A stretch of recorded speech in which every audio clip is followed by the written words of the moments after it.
त्वरण खींचने के लिए वर्ग अंतरालों को होना चाहिए। कैसा होना चाहिए? समावर्ती समावेशिक होना चाहिए, अपवर्जी होना चाहिए, या फिर दोनों ही, समावेशिक और अपवर्जी दोनों ही, या इनमें से कोई नहीं। तो इसका आंसर होगा ऑप्शन नंबर बी। त्वरण खींचने के लिए जो वर्ग अंतराल का होना है वो अपवर्जी होना चाहिए। समावेशी और अपवर्जी अंतराल के बारे में तो हम लोग जानते हैं सबको, नहीं? एक बार देखो, समावेशी किसको बोलते हैं? जैसे एक तो हम लोग लेते हैं 6 से लेकर 10 तक लिए वर्ग अंतराल लेते हैं, उसके बाद आगे बढ़ेंगे 11 से लेकर 15, चार चार का अंतराल रखते हैं। उसके बाद 16 से 20, तो इसमें देखेंगे 6 से 10 चार का है।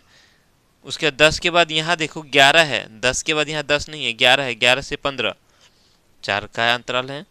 16 से 20 यहाँ ध्यान देना, 15 है, यहाँ 16 है, 16 से 20। तो इस तरह के जो वर्ग अंतराल होता है इसको हम लोग बोलते हैं समावेशी वर्ग अंतराल, समावेशिक। ठीक है।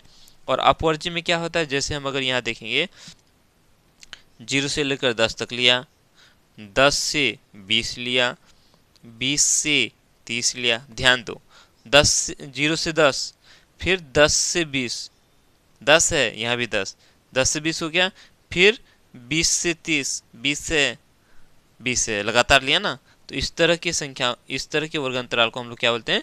अपवर्जी बोलते हैं या फिर सतत बोलते हैं। ठीक है।